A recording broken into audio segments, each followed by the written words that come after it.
Hello and welcome to another edition of Issues with Jide. Here we talk about actions and inactions of those who shape our national landscape and how these affect us positively and otherwise.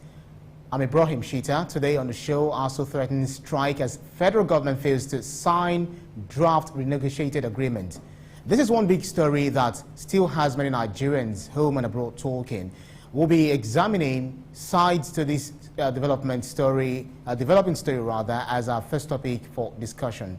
Also, controversy over plan to reintegrate surrendered Boko Haram members in Borno.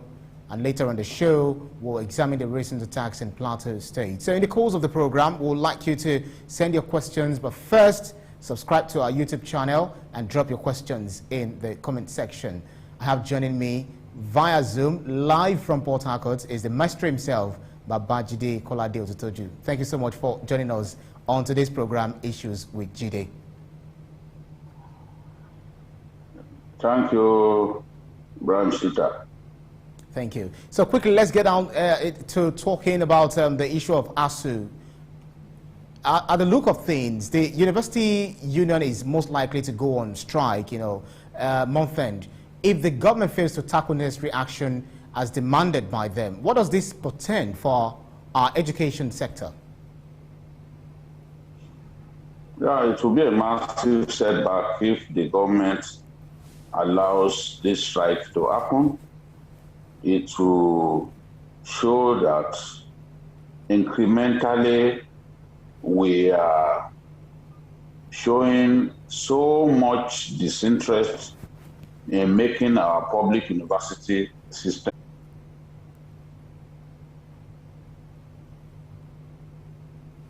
cost improvement to happen in the funding of public universities so that the public universities can regain their lost glory.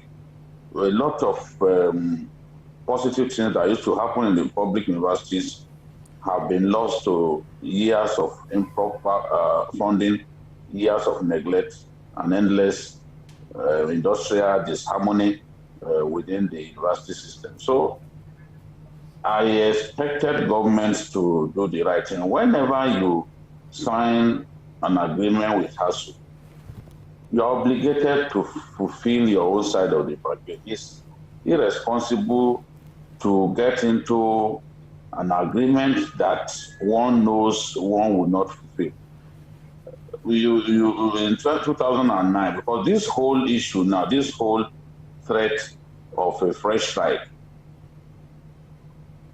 emanates from the 2009 agreement. All of the crises that we've had in recent years relating to strikes have had something to do with the 2009 agreement that government got into with ASU.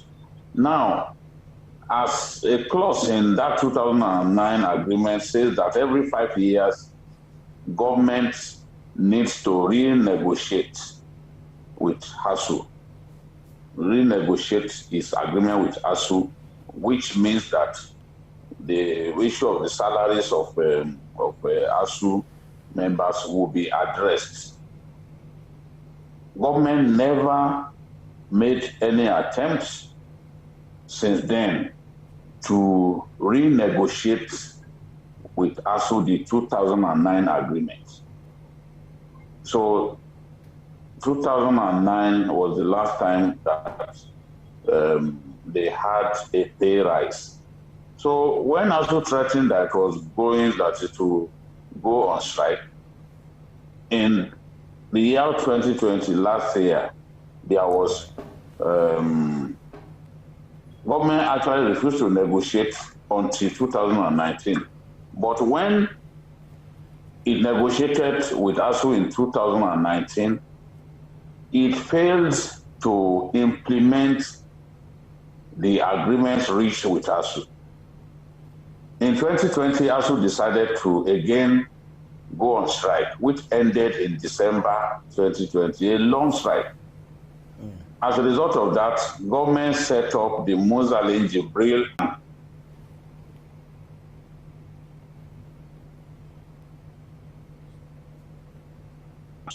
The Muslim Jibril committee government set up a committee to negotiate with ASU, look at the demands of ASU, and then refuse to sign the agreement. So the refusal to sign the agreement is the reason we have this threat, because they know that as long as it's not signed, it can't be implemented. Right. But then the manner in which the government at all levels run the education sector has really put that sector into question. Some of these demands, for instance, is actually the pension scheme. So the question, shouldn't this matter ought to have been settled very, very long time ago? Yes. There were 8 demands made back in the there were 8 demands made back late last year when the government got into a memorandum of action, and timelines were given for each of the items in the list of demands. As we speak, only 2 of those demands have been met. Only 2 items on that list have been addressed. That is the issue of visitation panels for universities, as well as the matter of salary shortfall. Other demands have simply been ignored. So you still have 6 demands that have not been met. What government told ASU was that early this year, those demands will be met. So what really is the reason behind the refusal to implement your agreement with ASU? Why are you not meeting those demands? Among those demands are the issue of end academic allowance, the issue of funding with a view to revitalizing the public universities. They are saying that the public universities need consistent funding so that they can handle infrastructure decay at all levels within the university system. And then the issue of integrated payroll and personnel information system, IPPIS. ASU came up with an alternative to that payment module, which is the University Transparency and Accountability Solution, UTAS.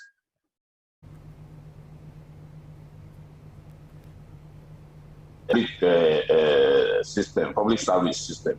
Why don't you allow us to have the UTAS? Because university academics go for research, some of them go for sabbatical and all that. The IPPIS does not recognize that.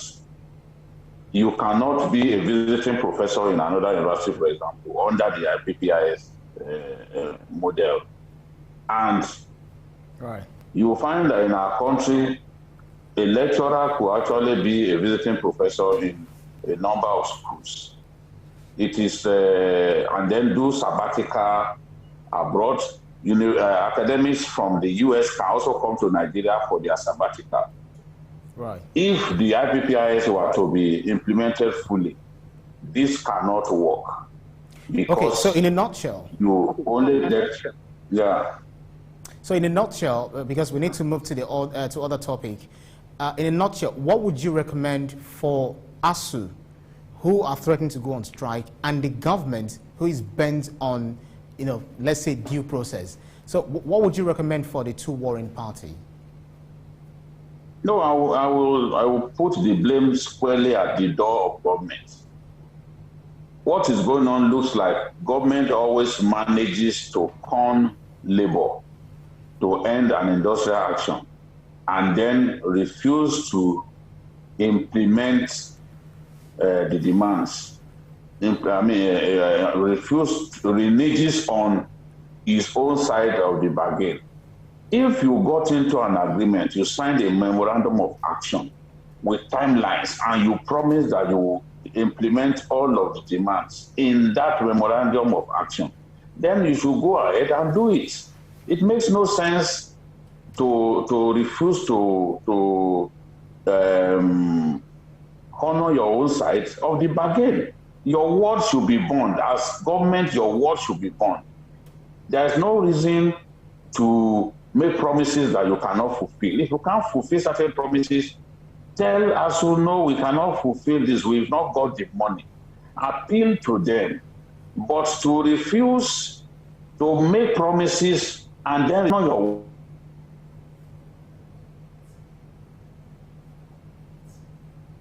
right. You still have the doctor strike, for example. And April 10, doctors have called off their strike at that time, suspended their strike, on the understanding that government will fulfill the promises that it made. In that memorandum of action is signed with doctors. But as we speak today, not one of those demands have been met. In the case of ASUU, out of 8 demands, 2 have been met. I believe that if government will fulfill its promise to ASUU, then ASUU will have no reason to go on strike. And the usual dislocation that we experience in the university calendar will not happen. So absolutely, this is what I just want government to fulfill its own side. I'm sure that once they can fulfill their side of the bargain, this whole problem will end. Will be resolved. Okay, so BKO, that's that on that. Before we move to the other topic for discussion, we would like to remind our viewers on YouTube, streaming live, watching us live, to send your questions, because we know that you have 1 or 2 questions to ask BKO what he's thinking about these questions. So send them, just subscribe to TVC News, and then you send your questions into the comment box. We'll definitely take your question in the course of the program. So let's move to the other topic. So we talk about the surrendering, repentant Boko Haram, so they are called. Nigerians are torn between believing whether the repentant militants were members of either ISWAP or Boko Haram or not. BKO, on which side of the divide are you on? I have every reason to believe that the so-called repentant terrorists are remnants of the Abubakar Shekau faction. Remember, Abubakar Shekau's base was invaded by the rival fighters of the Al-Banawi faction, Abu Musab Al-Banawi faction. And when he saw that he had been betrayed by some of his fighters and the enemy was closing in, he used the suicide vest to take his own life.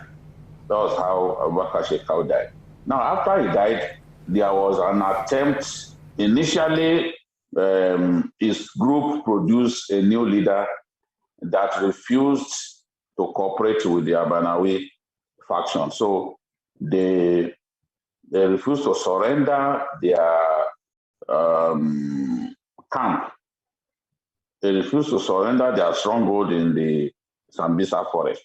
But later on, both groups agreed to come.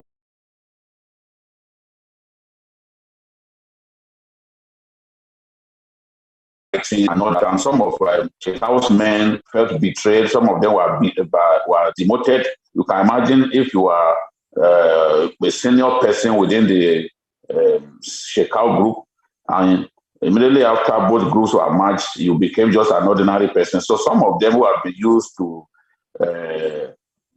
commanding people, who have been used to being trusted with leadership at various levels, suddenly became ordinary members of the terrorist group. So they are not happy about that, and we are seeing more and more of them out of a reluctance to fight on the side of the other group, out of a reluctance to pledge allegiance and be loyal to the Abanawi faction that is affiliated to the Islamic State. Rather than fight on their side, they will rather surrender to Nigerian troops. So that's why you see the areas in which these people are coming forward to surrender. They are the areas that the Shekau group used to control.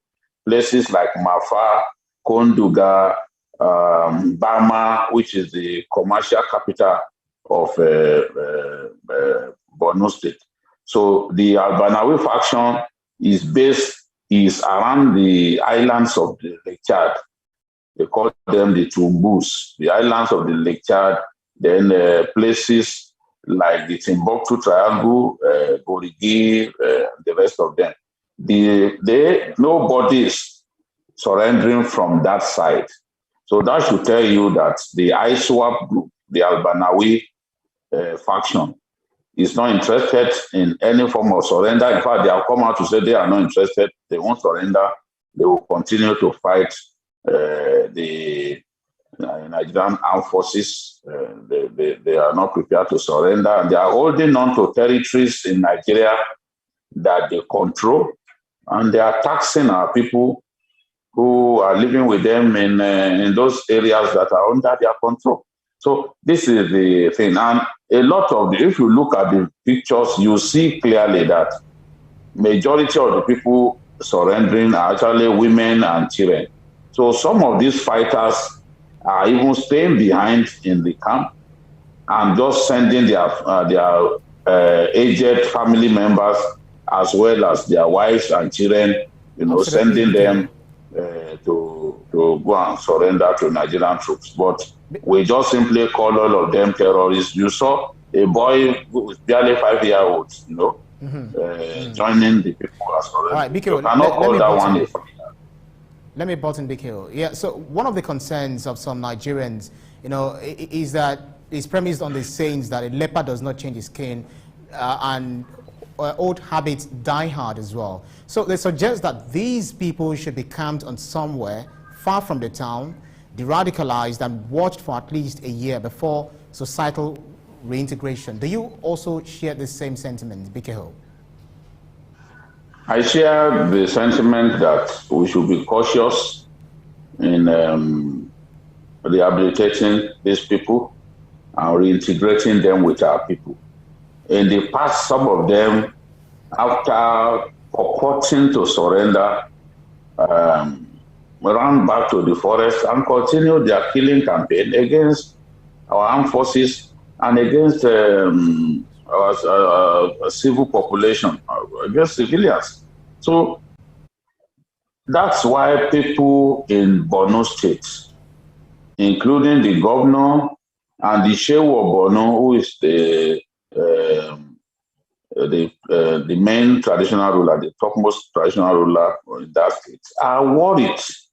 They are saying after years of destruction, killings, that it's difficult for their people to simply forgive and forget. So the government has to sit down, think this through thoroughly, and then come up with the right approach, the best way to handle this situation. Because if this situation is mishandled, we could be back to square one. Some of these people could actually be spies let loose to source information about our troops, about our communities, and then go back and then send such information to their mates in the jungle, who would then use the information provided to kill our people. So they've done it before. And that's why people are apprehensive. There was a particular one who killed his father, stole his cattle, and then returned to the Sambisa forest.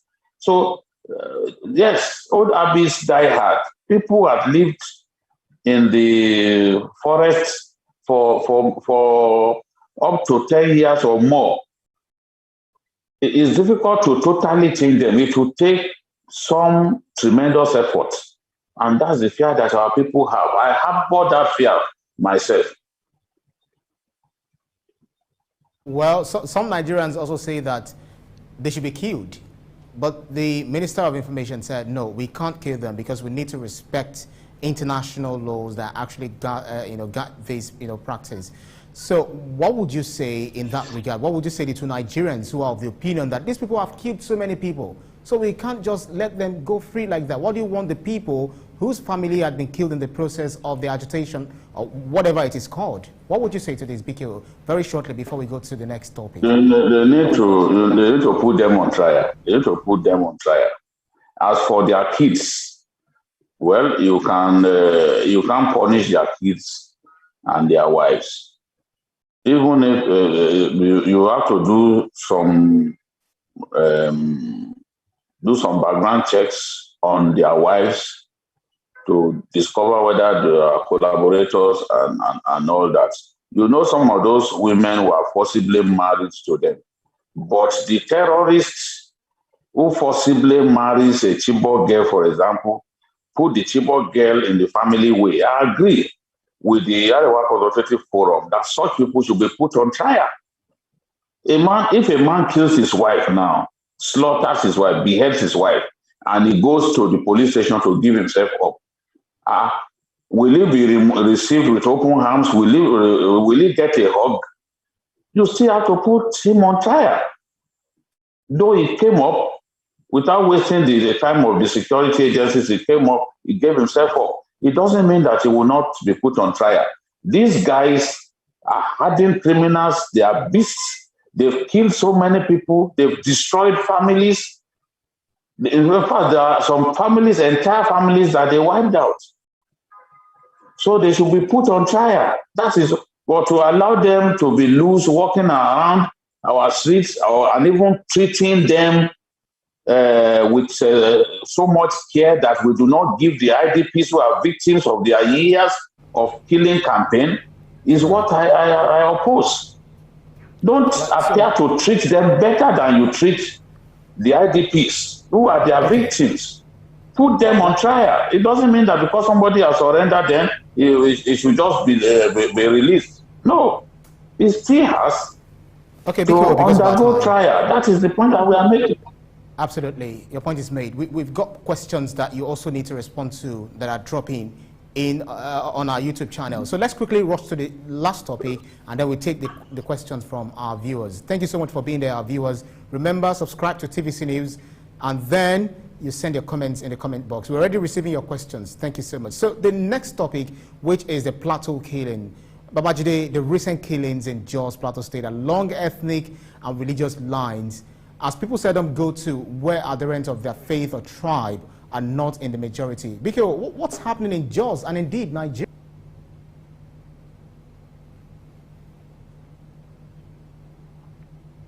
Sectarian killings have been going on in Jos for years. And I'm particularly ashamed that our government at state level, at federal level, have not been able to put an end to this. They've not been able to reconcile the people and get the people to stop killing one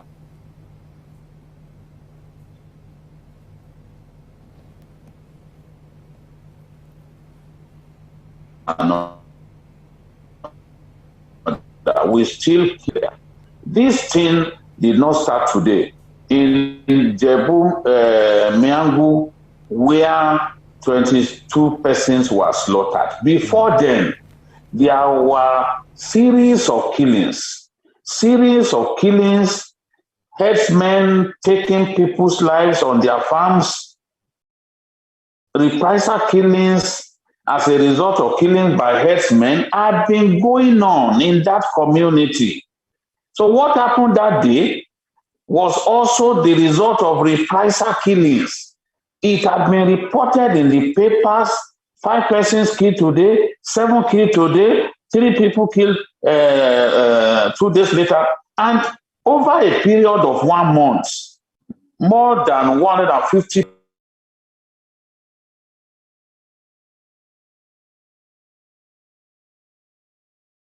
we had responded promptly to nip these killings in the bud. That attack would not have happened. We are good at reacting. I've seen people say, no, these killings could lead to violent sectarian killings across Nigeria, lead to sectarian killings across Nigeria. What did we do before things degenerated? We did nothing. And The headquarters of the 3 division of the Nigerian Army is located in that community. The community is a host of the army. Just about 10 minutes drive from where they've been killing people for weeks. We couldn't do anything. Did the governor of the state visit the sites? Did he visit the community where people were being killed? Because when you fail to do that, you are sending a clear message to people that you do not care whether they are killed or not. And once that happens, people want to take the law into their hands. People want to take the destiny into their hands. This is the reason we're having all this cycle of killings. This one kills my people today, I retaliate. The next day, he kills my people again, I retaliate. Once we are unable to do something about these reprisal attacks, these retaliatory attacks, then the attacks will not end. So government has a responsibility to put an end to these killings. Look at even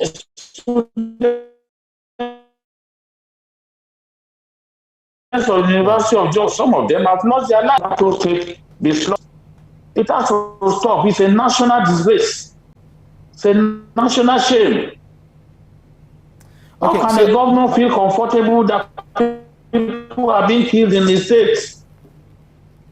It has to stop. Right, Babajide. So let's begin to take the questions from our viewers who are watching us via our YouTube channel. So let's go to the first question. This person is asking a question based on the first topic, which is about the strike. We'll definitely come back to the Plateau issue.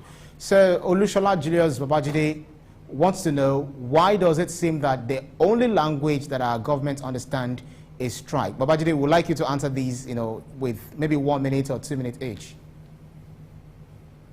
Yes, because the government enjoys pushing labor to the wall. And of all the weapons in the arsenal of labor, strike remains the most potent weapon. Government is not interested in dialogue. If ASU resorts to dialogue, they will not get anything. So over the years, it is strike that has proven to be the most potent weapon and the best way to get the attention of government. So that's why even when you make appeals to government, they don't do anything. When you reach out to government, nothing.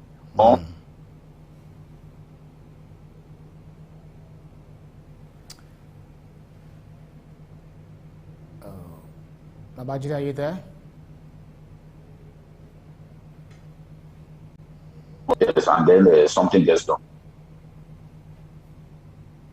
Right, so Oreoluwa Abiodun, he says, my Omo Atata, the encyclopedia, why is the federal government still establishing tertiary institutions indiscriminately when it cannot fund the existing ones? That's according to Olawale from Ikorodu. Quickly, BKO, in 1 minute.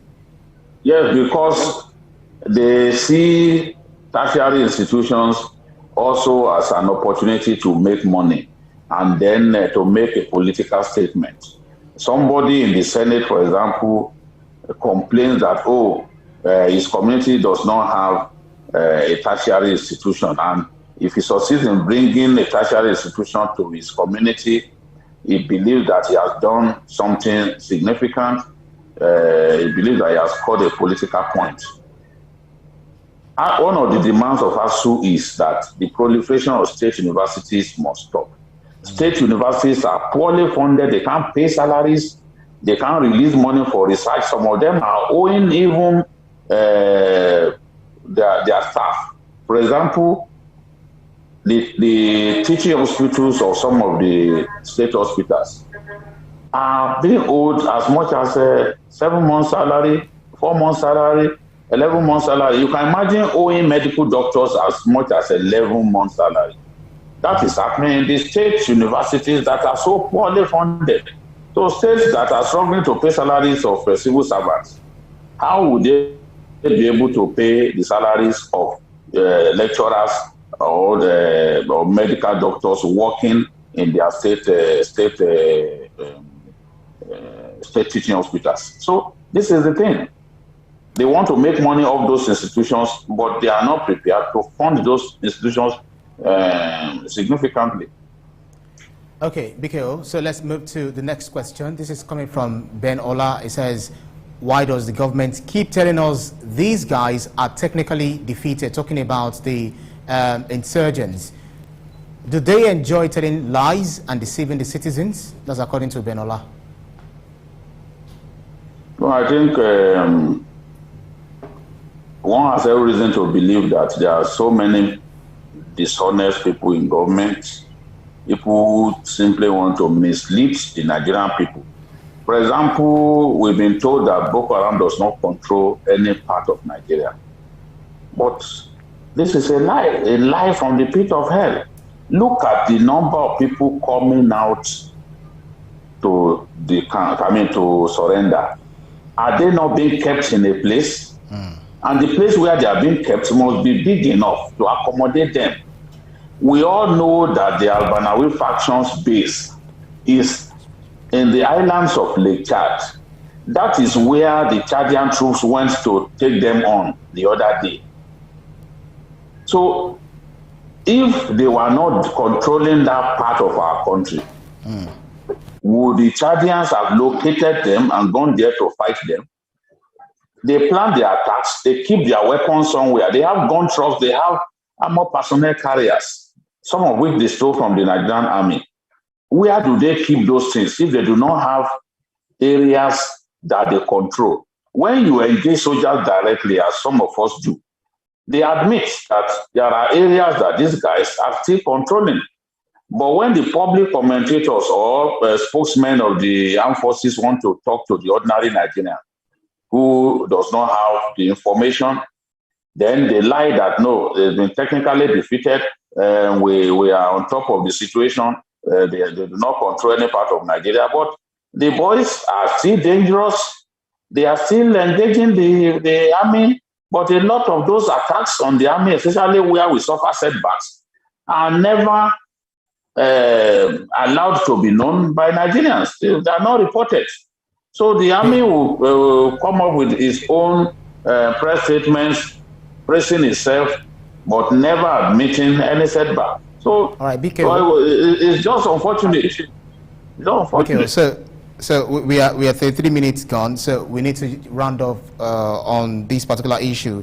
Tunde Akonde says, well, may God be with the people of Jos. And that brings me to the last question about whether you think President Muhammad Buhari and indeed the entire government of Nigeria have been addressing the insecurity issues with much seriousness and sensitivity. They want us to believe that they are serious, but clearly their methods are not working, their strategies are not working. And they need to do much better. Some of the suggestions that we've made, they refuse to take. If you want to deal with bandits, we can say, okay, this whole month we are fighting these bandits. We block all their exit points. You cannot defeat banditry by cherry-picking locations that you want to bomb, because they live in border towns of states. So they can easily move into another state and you'll be looking for them. They are very mobile. But if you block the entry point, it has to be a very strong military campaign, a coordinated military campaign. That's what can give us victory. Our strategies are not working. Our strategies are not good enough. The armed forces are not funded sufficiently. They do not have enough weapons. So this is why it appears like we are not winning this war.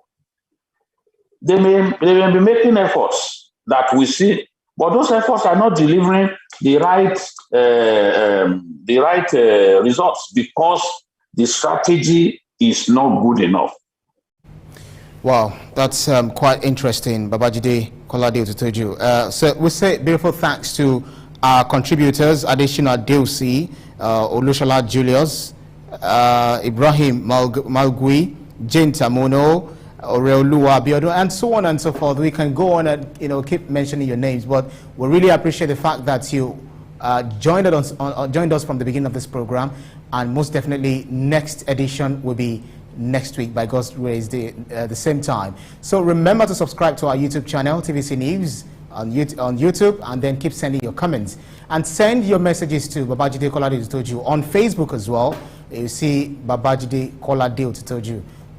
He will definitely answer your questions. He's very, very active, and when Twitter is back, remember you definitely get to him too. Thank you very kindly. Remember to subscribe. Really appreciate it. So BKO, enjoy your stay in Port Harcourt. The weather there is quite interesting. Quickly. I'm doing my best. I'm doing my best. All right, so that's it. My name is Ibrahim Shita. Much congratulations to our viewers and then to the backroom boys. Bye now. See you again next edition.